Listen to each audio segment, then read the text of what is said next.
Bé, benvinguts de nou. Com que hem estat tan puntuals, començarem un altre pic. Sí, perfecte, idò.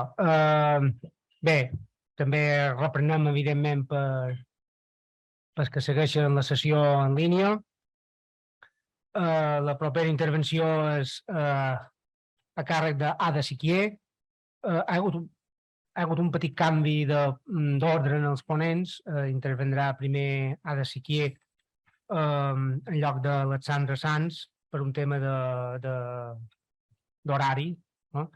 D'anada, no? Que ha de partir un poc més prest. Bé, Ada Siquier és sociòloga llicenciada en Ciències de la Comunicació, treballa a l'associació Pa i Mel des de l'any 2001, on ha tingut l'encàrrec de dissenyar i desenvolupar programes socials per respondre a les necessitats, en aquest cas del municipi de Sa Pobla. Ha impulsat tot tipus de projectes relacionats amb igualtat d'oportunitats, foment de la convivència. Concretament, l'associació Pa i Mel treballa al municipi de Sa Pobla, però també a altres de la zona del Raiguer i del nord de Mallorca, programes preventius amb infants i joves, acollida per nouvinguts, llengua i coneixement de l'entorn per nouvinguts, servei de mediació municipal, programes d'inserció sociolaboral. També du a terme projectes que fomenten el lligam entre persones, com projectes de parelles lingüístiques, voluntariat, grups per la convivència, servei d'atenció psicosocial i fins i tot servei d'ajudes econòmiques. I bé, i donant pas a Ada Siquier. Bé, jo un poc el que plantejava era explicar la situació de l'entitat de Pa i Mel, que és la feina que faig, on estic i de lo poc que puc xerrar. Jo estic allà des de l'any 2001, tot i que l'entitat va néixer l'any 96. Actualment són 13 treballadors i nosaltres fem feina en perfil vulnerable. Quan anem perfil vulnerable, a Sa Pobla, per qui coneixeu Sa Pobla, moltes vegades coincideix que perfil vulnerable, la gran, immensa majoria de persones que tenem són nouvingudes, són persones que venen d'altres països, de tots els continents, asiàtiques que manco, però així tot també no tenem qualcun, però sí de tots els continents, i un poc la nostra intenció sempre és intentar fer com a de coixí i propiciar una igualtat d'oportunitats. Clar, amb aquesta situació que ens trobem de tant de nouvinguts, el tema de la llengua se planteja, la diversitat lingüística d'aquí, moltes persones la desconeixen quan arriben, i nosaltres sí que tenim com un criteris a l'hora d'incentivar l'ús del català, que són els següents. Ara els aniré enumerant i vos explicaré un poquet el per què. Primerament, quan s'apropa una persona, intentant valorar un poc el seu grau de vulnerabilitat. El que detectam és que quan una persona no té les necessitats bàsiques cobertes és molt difícil que estigui en situació de tenir interès cap en el català.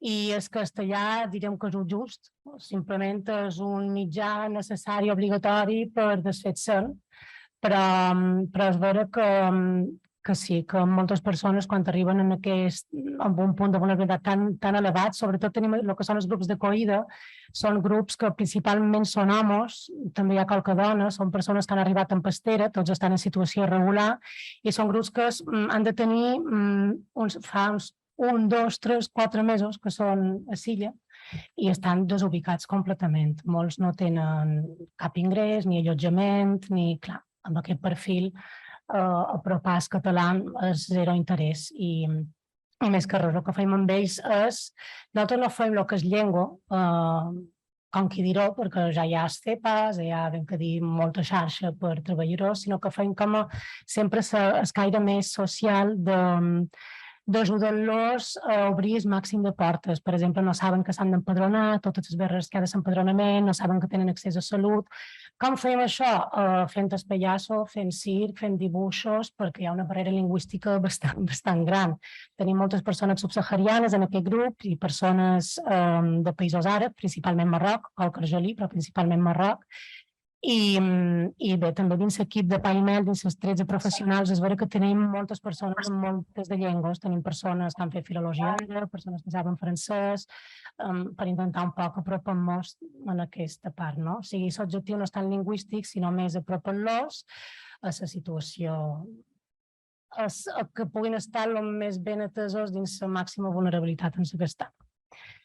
Llavors tenim una altra situació, que és un criteri també a l'hora d'incentivar el català, que també el tenim en compte, que és la situació emocional en la que arriba la persona. O la situació, direm, de trauma. Ens trobem que moltes persones, sobretot les que han vingut per via il·legal, tenim com a perfils molt diferents. Una cosa és venir reagrupat, vol dir que tu ja tens aquí un familiar que resideix aquí, sabrà català, no sabrà català, però ja hi ha com un interès en quedar aquí. En aquest cas, quan hi ha una reagrupació familiar, la situació no és de vulnerabilitat, especialment perquè ja té una vivenda, ja té una família que l'acull. Aquesta altra, que com ens està arribant molt aquests darrers anys, que creix més ara mateix, que és aquesta altra, que arriba sense conèixer ningú, que està molt tot sol, i aquí sí que ens trobem en situacions traumàtiques. És que tenim persones que duen 6-7 anys de camí migratori per arribar a Europa. I han arribat a Europa per via Mallorca, però és que perquè van trobar la ruta des d'Argèlia que arriba a Mallorca, però no és l'objectiu primer, arribar a Mallorca. O sigui, és molt diferent que l'altre perfil de nouvingut. Per això, quan a la cara tenim una persona immigrant d'un altre lloc, clar, de la cara tu no pots determinar com està posicionat, com està situat a nivell de llengua, de territori, no? És un poc veure quin és el punt de partida inicial. Per tant, en situacions traumàtiques, intentam que puguin anar també en el servei psicosocial i també tenim grups terapèutics per a aquestes persones, més enllà dels grups també d'acollida en els que poden participar. Per tant, quan hi ha situacions emocionals com a de bloqueig, també per nosaltres no és moment d'incentivar la llengua catalana. O sigui, hi ha d'haver, tu has d'estar bé, primer, a nivell tenir les necessitats bàsiques cobertes i, en segon lloc, estar centrat mentalment per poder fer avançar, no? Aquí ens trobem en una situació moltes vegades que també en la llengua castellana hi ha bloquejos, o sigui quina sigui la llengua, ens trobem amb persones que se formen, que van a classe, que volen, que tens tots els indicadors de que volen, però no arriben a agafar. Ens passa bastant quan són situacions on hi ha un trauma o on hi ha una situació emocional que és el que bloqueja. I aquí sí que, no sé si qualcú ha sentit parlar de les constel·lacions familiars, qualcú li sona. Nosaltres ens funcionen molt bé les constel·lacions familiars per a aquests casos, perquè és jo que he d'anar a afavorir una llengua si tu qualque cosa t'ho impedeix i no és la voluntat. És un altre històric inconscient que no sabem què és, no? I quan fem les constel·lacions amb els usuaris, nosaltres l'empleem molt, la pedagogia sistèmica, és un poc la nostra forma de funcionar d'Impaimel a tots els programes. Aquí, com que permet als beneficiaris ràpidament identificar quin és el seu bloqueig, què és el que li fa que no pugui agafar cap llengua d'aquí, ni una ni l'altra. I és interessant perquè ells les ho permet veure i llavors ja se les acompanya perquè puguin fer un procés i aquesta barrera voti i a la fi puguin començar el seu procés d'integració, perquè a vegades tenim persones que fa anys que resideixen per Mallorca, per la Pobla, amb aquest bloqueig i no agafen i estan com a... I fins que no fem aquesta feina previ, no començam com a dir ara és el bon moment per agafar castellà o català o projectes d'inserció sociolaboral, per tot, no? Moltes vegades, quasi sempre se repeteix el mateix motiu en temes de llengua, quan hi ha un bloqueig lingüístic, que és una manca de permís de l'origen, d'haver migrat. Quasi sempre el que surt, el motiu principal, és que són processos migratoris que se n'han anat sense el consentiment de qualcú, principalment de sa mare, i moltes vegades també pot ser sense el consentiment d'ells mateixos. Per exemple, amb el col·lectiu subsaharià passa molt que la migració no la trien ells, sinó que és una elecció de la família. S'ajunta a la família i trien quin és l'elegit que pensen que se'n sortirà millor per fer el procés migratori i que llavors una vegada ja pugui ajudar a mantenir a la família d'origen. Aquesta persona no l'ha triat, fa un procés migratori contra la seva voluntat i, clar, ens passa també molt aquests bloquejos en aquest nivell. Quan el procés migratori no és triat o fins i tot quan és triat no és acceptat per qualcú d'allà i aquí se generen aquests bloquejos. Llavors, bé, quan passa això, llavors acompanyam en tot el tema de reconciliació, en l'origen, en tot això, cridades telefòniques, perquè se puguin començar realment, no? Un altre criteri que tenim a l'hora de poder incentivar el català és la part de la projecció futura que té el beneficiari nostre. Quina idea té del seu futur? Quin plantejament se fa a 1 any, 2 anys, 3 anys vista? On s'imagina? S'imagina fundant aquí una família, s'imagina estar aquí només uns anys, guanyar uns dobbers per poder muntar un negoci i tornar allà, perquè també és una realitat. Hi ha persones que venen aquí amb la intenció de quedar uns anys, de fer dobbers per poder muntar llavors un negoci en el lloc d'origen. Clar, aquí també serà molt diferent com me situo jo en el territori on estic i les ganes que pugui tenir jo de fer relacions, de conèixer la llengua d'aquí. I llavors, dins projecció futura, hi ha aquesta opció, o també jo vull aquí crear una família, o la crei, o la tenc en el país d'origen i el que jo vull és dur-los cap aquí. També tenim, per exemple, amb el col·lectiu senegalès, hi ha moltíssims de senegalesos que no se plantegen dur la família aquí. Així com el col·lectiu marroquí ens passa poc, quasi sempre plantegen dur la família aquí, el col·lectiu sud-americà de tots els països com es troben també. A Senegalès hi ha moltíssimes persones que tenen claríssim que aquí viuran 6 mesos, faran feina i se'n tornen allà a viure amb la família, però que no volen donar els infants i a la dona aquí. Pensen que hi ha més qualitat de vida allà. El que passa, hi ha una situació de misèria que les du que han de fer així, no? Clar, tots aquests factors influeixen moltíssim per nosaltres. I jo, tot el tema dels infants. Clar, quan ja hi ha una intenció de dur infants aquí, està clar que és el bon moment per plantejar la llengua, vol dir que ja hi ha una projecció futura de quedar en el territori. Això és un poc el punt de partida, abans d'entrar en quina feina fem llavors per introduir la llengua catalana. Per tant, ja veus que hi ha una gran part dels nostres beneficiaris que ja en queden exclosos d'aquesta llavors feina que podem fer d'impulsar, però s'han de tenir en compte perquè és que si no és un fracàs abans d'hora. Pensam que no és el moment. Ara us comentaré un poquet experiències que tenim nosaltres en intentar que el català prengui força i se parli de forma habitual dins els col·lectius en els que treballem, que són nouvinguts principalment.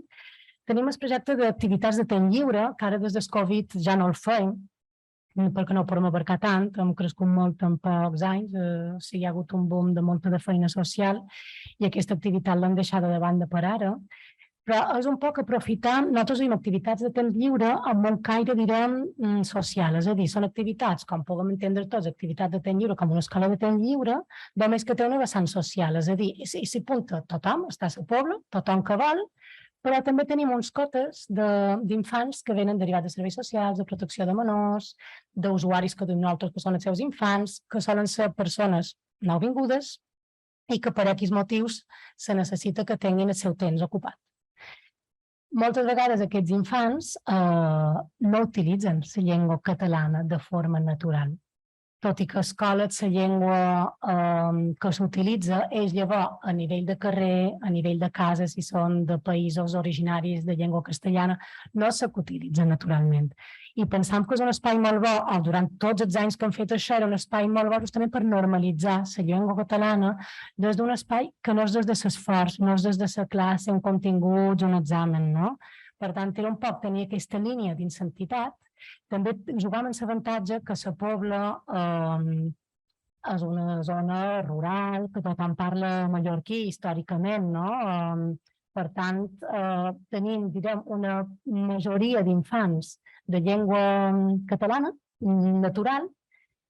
Què passa? Que quan introduïm en els nous, moltes vegades la tendència és que el català gira la llengua. Nosaltres un poc, la nostra feina era, sense pegar cap sermó ni res, de forma molt natural, intentar que això no s'adoni. Ei, però per què no li dius a mallorquí que és la llengua que empleem tots? Com intentar que sigui la llengua vehicular dels monitors. Si hi ha una dificultat en entendre-ho, bé, és que realment pensam que és un impuls i una ajuda, perquè aquest infant llavors anirà a l'escola, que tot serà en català, per tant, tot el que pugui integrar des del joc, des del lleure, des del no esforç, que entra com d'una altra manera, pensam que ajuda l'infant. I això, més que res, la feina és del coordinador de les activitats, de sensibilitzar els monitors i que els monitors sensibilitzin en el seu grup d'infants, de les actituds a tenir.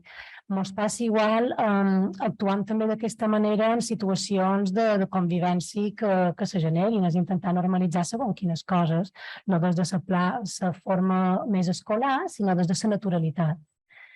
I això és un poc la nostra tasca dins del temps lliure, la que hem fet durant 20 anys, direm. Dins d'aquest projecte també teníem un altre subprojecte, diguem, aprofitàvem aquest, per tot el tema de voluntariat en nouvinguts. Com es passava? Ens trobam que a vegades hi ha persones nouvingudes que tenen una edat com a crítica, en el sentit de que no tenen els 18 per anar a aula d'adults encara, o no poden accedir als cursos del SOI perquè no tenen estudis d'origen o no tenen això arreglat, bé, 1000 històries personals, no han anat a escola aquí, han arribat a una edat, direm, 16 anys, 17, clar. Aquests joves ens trobam en què és difícil entrar en el català, la projecció futura és una edat que no en tens gaire encara, o si la tens encara te queda lluny, tot dels infants i això, i sí que utilitzàvem les activitats de temps lliure, les posàvem de voluntaris, o sigui, teníem a cada grup un voluntari, les d'involuntaris, però realment és que estiguin amb el monitor, amb el grup d'infants, dinamitzen juntament amb el monitor i escolten tot el dia el mallorquí. És com una forma també des de soci, des del joc i des de, clar, els voluntariats ja no tenen edat de jugar, però és intentar donar-los l'oportunitat que puguin ja, perquè moltes vegades ells són reagrupats pels seus pares. El seu pare que ja era aquí, però clar, a una edat com que ja quedarà molt diferent dels seus germans més petits, que el català de ben segur el tindran a través de l'escola. Per tant, és intentar que aquests joves també ja puguin conèixer la llengua i tenir-la ja ben propera i també des de la normalitat, des del joc, clar, tot d'una van perduts, però s'agafa molt aviat d'aquesta manera. I sobretot el mateix, des de la figura del coordinador, del monitor, que faci aquesta feina d'acollida, de tolerància, quan ens equivocam, tota la part aquesta de treballar amb activitats d'intentar comunicar sense parlar, en gestos, en mímiques, amb els grups, com per intentar provar-ho tots, no? I aquestes persones tenen altres llengües, també poden fer tallers amb els infants mallorquins sobre altres llengües, sí que se vegi una cosa com natural, d'evitar aquestes rialles, aquestes vergonyes, o sigui, és intentar rompre un poc d'aquestes dinàmiques que a vegades se donen, que generen llavors la vergonya o la por si no ho faig bé. He dit abans l'activitat de temps lliure molt important és que tots aquests infants nouvinguts que rebíem les separàvem a grups diferents. La millor manera per nosaltres de fer inclusió lingüística, social, d'habilitats, de tot, és sempre una qüestió de proporció. Per tant, a més tenim l'experiència ben viscuda. Hem tingut qualque any on ens hem passat d'infants derivats d'altres llengües i és vera que canvia tot. Quan ja tens, per exemple, el ràtio 50-50, és molt difícil. O sigui, és com una lluita. Ja és pla, més lúdic i que sigui fàcil, és molt més complicat quan tens la meitat de castellano parlants o la meitat, i ens passen totes les àrees. La proporció que nosaltres teníem, que era més o menys per cada grup 8-2, és ideal. Si és un, és perfecte perquè no tens opció. Si són dos, sempre intentàvem mirar que fossin de llengües diferents. Senegal, Marroc, Llatinoamèrica, Marroc, hem de dir, intentar tenir en compte això i així no te queda més remei. I això et seria més bona, pensant, no? Llavors tenim un altre projecte, que aquest sí que és actual, que és el projecte de Patis Oberts. Patis Oberts va néixer per la constatació que molts d'infants a la Pobla no tenen accés a oci i temps lliure. La Pobla, com a moltíssims municipis, totes de pago, totes les activitats, i ens trobam que el perfil nouvingut sovint és el perfil amb manca ingressos, per tant no accedeix. I alhora ens trobam amb un grup d'infants que se mor de ganes de fer activitats dirigides, són molt demandants.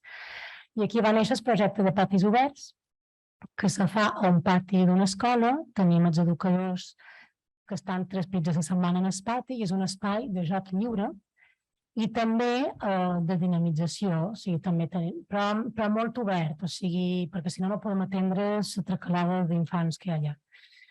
Però bé, joc lliure, hi ha moltes activitats esportives, llavors anem traient com en funció del dia un tipus de material a un altre perquè puguin anar fent, no? Aquest projecte és guapíssim en el sentit que si un dia vos apropeu a l'Escola Graduada de la Pobla, patis oberts d'una hora baixa, és trist perquè, però és així, mostra una situació que quasi tots els infants són nouvinguts, veureu? O sigui, tenim com aquests autòctons de pura cepa de tota la vida, no hi van perquè estan ells saturats d'activitats, les passa el contrari, ja no saben ni que les toquen ni quin dia, estan com a sobreestimulats i no van en aquestes activitats, no perquè no treguin, però perquè, bueno, naturalment està tot com sembla que hi sigui remunerat, pagat i tal, és una altra història. I per altra banda, hi ha aquests que són tots nouvinguts, però al mateix temps ja no són nouvinguts, són infants poblers, ben que disset no les hem de dir nouvinguts, a nosaltres no les hem nouvinguts, però és veritat que tu quan tu veus que els pares tots són originaris d'altres llocs, no? I el que és guapíssim és que la llengua vehicular és català. L'únic que se parla en aquest pati que hi ha 50 infants, tot és el català. Però què passa? Segueixen venint nouvinguts, però ens trobem igual que a l'escola d'estiu. Quan ve qualque nouvingut que acaba d'arribar, tenim la mateixa política que a l'escola d'estiu. Tenir en compte que no girin la llengua, però automàticament a aquell infant li és més fàcil aprendre el català que qualsevol altra llengua. Bé, Sara, coses que comuniquen moltes vegades ja en comú, però quan hi ha un altre és el català. De fet, ens trobem que a patis oberts molt d'infants les costa moltíssim parlar el castellà, no en saben. Clar, han d'arribar a casa, no parlen castellà, molts. A casa parlen a Xelha, quasi sempre, els que més tenim és col·lectiu marroquí en aquest projecte. I parlen a Xelha, Bereber o Sàrab, depèn de la zona que venguin del Marroc, i llavors està claríssim que en el mateix nivell és el català. Per tant, també és guapo veure que les noves generacions, tot i que els pares no el parlin, el tenen com una evidència i ells mateixos són com a canals per obrir en els nous que estan arribant. Per tant, Patis Oberts també pensant que és un projecte molt guapo en aquest sentit i és mantenir aquesta filosofia d'intentar, bé, senzillament és posar atenció en això, que no se giri, que si no pot venir aviat, però per exemple també a sud-americans, ara aquests 2 o 3 darrers anys estan arribant bastantes de persones de diferents països de Llatinoamèrica, a la Pobla, amb infants, són processos migratoris que ve la família sencera, i també agafen el català a través de Patis Oberts, o sigui, és realment la llengua vehicular principal, per tant crec que també està bé que se comenti. I ara, que no tenim les activitats de temps lliure, també tenim la figura de voluntaris monitors, que tornen a ser aquestes persones nouvingudes, que han arribat a una edat que no tenen el català, que a vegades tenen germans petits que sí que van a patis, que com a tindries les portes tancades, de l'opció, tancades no, però com que ja ha de ser, l'he d'apuntar a classe, una hora baixa, les dones marroquís a vegades tenen dificultats per anar a l'hora baixa, a segons quins llocs, en fosca, més l'estepa està a les afores, justament, no ajuda gaire, és hora de banyitos, de dutxes, de mil històries, per tant tenim mares d'infants de patis que van a fer voluntariat a patis i agafen el català, o germanes grans d'infants que també és una forma d'ocupar el seu temps, de relacionar-se amb els infants i llavors tota la part lingüística, com que se treballen moltes de coses i la llengua és una d'elles. I sempre intentem tenir 1 o 2 voluntaris, però mai alhora, perquè si no, no funciona. La tendència, si ens juntem 2 de la mateixa llengua, ja acanem a la facilitat, no? Per tant, sempre és 1 o 2, però si són 2, mai de la mateixa llengua d'origen. Llavors, una activitat nova que hem fet enguany, que hem fet, o sigui, bé, ho explicaré. Nosaltres tenim molt de programes formatius d'inserció sociolaboral, tenim els cursos de cambrera de pisos, els cursos d'ajudant de cambrer i els cursos d'ajudant de cuina. Llavors tenim tots els cursos en dona estrangera que és sobre coneixement de l'entorn, que és més d'integració, com funcionem aquí, intentar fer ponts perquè coneguin un poc el sistema educatiu, pot per fer seguiments amb els infants, bé, tota una sèrie de coses, no? O sigui, l'objectiu mai és lingüístic directament, però sí que llavors els animam a que vagin a fer classes. Ens hem trobat en que nosaltres a totes aquestes formacions sempre estimulant i les ajudam a fer les inscripcions perquè no saben llegir i escriure moltes vegades i això per poder fer el pas cap a el FEPA, però ens trobem també que a vegades com que no se fa, que costa, que hi ha una vergonya, que quan ho plantegem notam que sí que hi ha un interès perquè ja són persones que estan fent un curs formatiu aquí, que sí, moltes d'elles se plantegen quedar aquí. Moltes no, però moltes sí. A totes elles que les proposam, enguany les hem oferit l'oportunitat de fer un curs durant l'estiu, un intensiu de català. I un poc de lo que se tractava era de perdre la por. O sigui, de rompre barreres i de perdre la por. No tant el contingut lingüístic correcte, sinó més anem a provar de comunicar, de fer-nos entendre no poc que sé.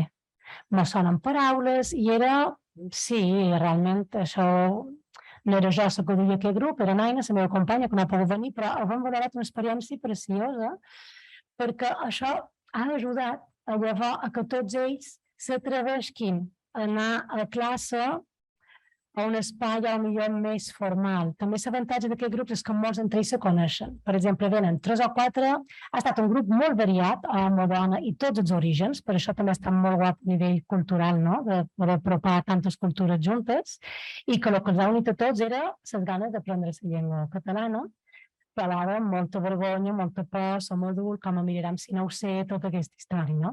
I el guapo és que teníem, per exemple, del projecte Tamagat, que és aquest de dona estrangera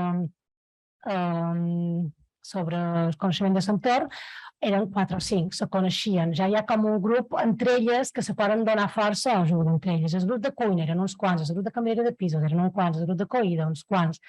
Per tant, com que dins el grup global hi havia petits subgrups que se coneixien, i ha estat una experiència molt enriquidora per nosaltres. Ens ha agradat molt i pensam que la mantindrem. En Ciber no ho podem assumir perquè d'altres programes no els mengen i ells tampoc tindrien temps, però en l'estiu, que és quan moltes formacions ells les aturen, en vez de que l'aturin, les segueixen, però donant com un impuls més fort que realment ells puguin seguir llavors per la part formativa a través d'aula d'adults de català.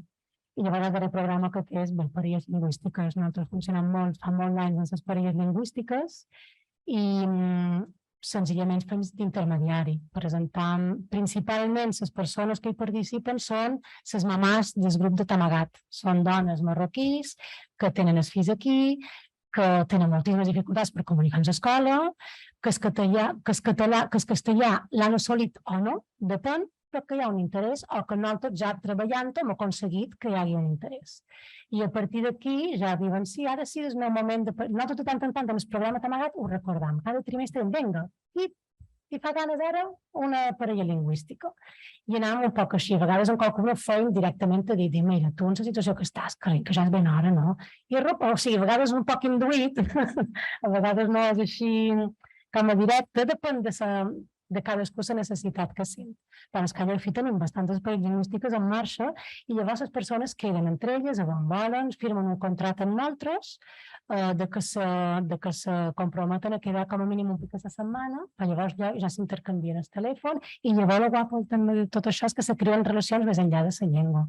Ja treballes convivència, interculturalitat, una família, llavors primer són les dues persones, quasi sempre són dones, no trobam molt d'homes voluntaris per fer parelles lingüístiques i això a vegades ens dificulta perquè sí que tenim homes amb interès però no trobam persones catalanoparlants. No sé, la dona sol tenir més fibra de fer aquestes coses, tenim més dificultats en la part home, però és vera que també tenim més dones que sol·liciten estar a parelles lingüístiques per saber el català. Però d'aquesta sí que és un projecte molt... fa molt d'anys que el duem a terme i el seguim mantenint perquè funciona bé. I llavors també m'encanta quan veiem que ja transcendeix, perquè nosaltres ja deixem, quan ja fa un any que fem seguiment, ja veiem que s'ha establit la relació, que ja s'ha creat una relació d'amistat i llavors ja se coneixen els homes, els fills, queden a un parc, dius, això és una meravella, ja s'ha dut tot sol, no? com de guapo. Hi ha coses que no funcionen, no? Per arribar a que una parella funcioni n'hi ha que no funcionen, perquè també depèn de que hi ha d'haver una sintonia, hi ha d'haver una... Nosaltres intentem sempre que podem en parells lingüístiques, si en puc fer 3 alhora millor. Concentrem les 6 persones alhora i fent que se trien ells, perquè jo com és que tu vagis amb aquí, no? Si puc fer les introduccions cada mes, com acumulo les demandes d'aquell mes, i vinga, anem a trobar-nos, cadascú se presenta perquè estem aquí, que volem, i clar, potser 2 persones joves en una situació semblant amb infants en criança, les agradarà més, ja queden un parc i ni juguen, potser 2 persones més majors, intentant al màxim que hi hagi una part que trineix, però no sempre és possible, depèn del moment en què ens trobem. Això és un poc el recorregut de Paimel en aquest àmbit. No sé si qualcú vol tenir qualque pregunta. Sí.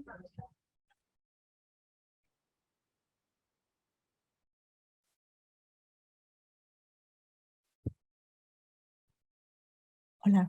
No, aquesta última reflexió de posar les 6 persones juntes i que triïn entre ells, pot passar que hi hagi algú que es quedi despenjat? Senzillament esperant que es comparegui. A vegades passa que no tenim el mateix nombre de voluntaris catalanoparlants que el nombre de persones que volen aprendre la llengua. Per tant, és qüestió de temps. O sigui, hem d'esperar que trobem la parella. Acabem trobant. També, com que són molts poblers de tota la vida, fem crides. Perquè també trobar persones que vulguin dedicar el seu temps no és fàcil, o sigui, és molt més fàcil trobar persones amb interès pel català que persones que vulguin donar el seu temps per poder donar el català a un altre.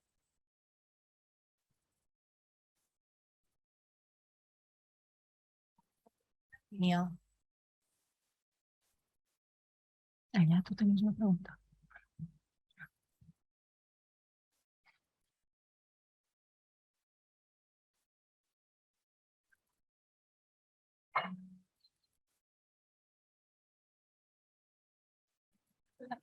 Hola, me sents? Sí. Te volia demanar una cosa. Aquests nouvinguts que no xerren ni català ni castellà i que Ventura tenen una situació molt traumàtica de bloqueig, clar, com ho arribau a saber? És a dir, com vos comunicau amb ells? És que m'apareix... Jo parlo francès, la meva llengua nativa, com és català, per tant, en tot el que és el col·lectiu subsaharià normalment des duc jo, i també fem feina en cooperació internacional en Burkina Faso, en Mali, o sigui, tot el que és subsaharians, és la meva àrea, direm, i nosaltres fem, la comunicació passa a través meva.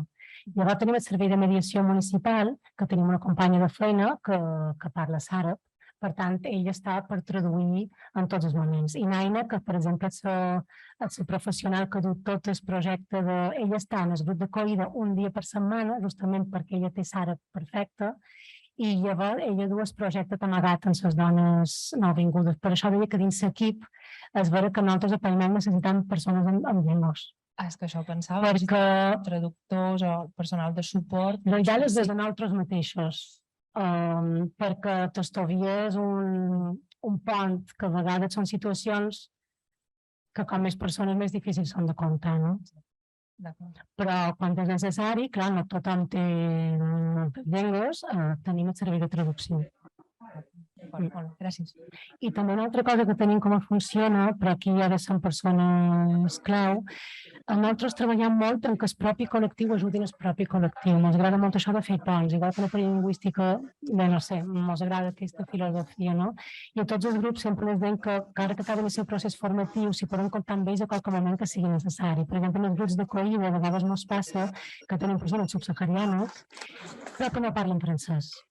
No és tan habitual, però ens pot passar. I clar, hi ha ètnies diferents. I agafant un picomina que parla bonet, ens interessa que arribés informació.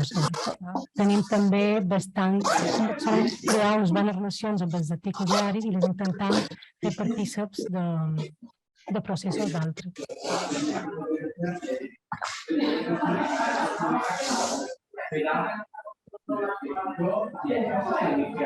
Moltes gràcies.